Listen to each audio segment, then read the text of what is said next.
ବାଣଟା କୋଉଠି ଦୂରେ ଦୂରେ ପତ୍ର ଫାଟିଯିବ ହଳ ଫାଟିଯିବ ତ ବାଣଟା କ'ଣ ପାଖରେ ରହିବାକୁ ପଡ଼ିବ ଭାବେ ଶୁଣି ଠାକୁର ଫାଟିଯିବ। ବହୁତ ବହୁତ ଧନ୍ୟବାଦ। ଅନୁରୋଧ କରିବି ଆମ କମିଟିର ବନ୍ଧୁମାନଙ୍କୁ, ପୂଜା କମିଟିର ବନ୍ଧୁମାନଙ୍କୁ ଦୟାକରି ବାଣ ଆଜ୍ଞା ଟିକେ ଦୂରେଇକି ଲଗାନ୍ତୁ, ବିଶେଷ ଅନୁରୋଧ। କମିଟିର ସମସ୍ତ ବନ୍ଧୁମାନଙ୍କୁ ମୋର ବିନୀତ ଅନୁରୋଧ, ଦୟାକରି ବାଣ ଟିକେ ଦୂରେଇ ଲଗେଇବେ। ଜୟ ଜଗନ୍ନାଥ। ଧନ୍ୟବାଦ, ବହୁତ ବହୁତ ଧନ୍ୟବାଦ। ଯାହା ହଉ ସୁନ୍ଦର ଭାବରେ ମା ଜଗଦମ୍ବା ଆଦିଶକ୍ତିଙ୍କ ଚରଣାରବିନ୍ଦରେ ତାଙ୍କର ସୁନ୍ଦର ଭକ୍ତି ନୈବେଦ୍ୟ ସମର୍ପିତ କରୁଥିଲେ ଆମ ଅନୁଷ୍ଠାନର ବାପି ଭାଇ। ଦେଖ ଦେଖଲ ମା କେଡ଼େ ସୁନ୍ଦର, ପ୍ରକୃତରେ ମା ହିଁ ସୁନ୍ଦର।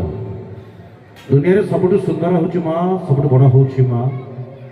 ମା ବିନା ଆମର ଗତି ମୁକ୍ତି ନାହିଁ। ମା ଦୁଇଟି ଅକ୍ଷର, ଗୋଟିଏ ଶବ୍ଦ ମାର ମାଟି ଆର ଆକାଶ। ମାଟିଠାରୁ ଆକାଶ ପର୍ଯ୍ୟନ୍ତ ଯାହାଙ୍କର ତତ୍ତ୍ୱ ବ୍ୟାପି ରହିଛି ସେ ଆମ ସମସ୍ତଙ୍କର ମା। ସେ ମା ଜଗଦମ୍ବା ଆଦିଶକ୍ତି ମା ତାରିଣୀଙ୍କ ପାଇଁ ଟିକେ ଜୋରଦାର କରଦେଲେ ଟିକେ ବାଜୁ ସମସ୍ତଙ୍କ ହାତ ରହିବା ଆଉ ସମସ୍ତେ କହିବା ବୋଲେ ଜୟ ତାରିଣୀ ମାତା କି ଜୟ। ଆପଣମାନଙ୍କର ମଙ୍ଗଳ ହେଉ, ଆପଣମାନଙ୍କ ପରିବାରର କଲ୍ୟାଣ ହେଉ ପ୍ରାର୍ଥନା କାମନା ସହିତ ପୁଣି ଥରେ ପୁଷ୍ପାଞ୍ଜଳି ଭୋଜନ ମଞ୍ଚ ପରିବାରର ଆଉ ଜଣେ ଅନନ୍ୟ ପ୍ରତିଭା ସୁଶ୍ରୀ ସୁପ୍ରତିଷ୍ଠିତା ଗାୟିକା ମହାପ୍ରଭୁଙ୍କର ପରମ ଭକ୍ତା ସ୍ୱରସେବିକା ସୁଶ୍ରୀ ସୁଭଦ୍ରା, ତାଙ୍କୁ ଆମନ୍ତ୍ରଣ କରିବା। ସୁଭଦ୍ରାଙ୍କ ପାଇଁ ଟିକେ ଆଶୀର୍ବାଦର କରତାଳି ଟିକେ ବାଜୁ ଆଜ୍ଞା। କରତାଳି ବଜାଇବାରେ ଆପଣମାନେ ଆଦୌ ହେଳା କରିବେନି।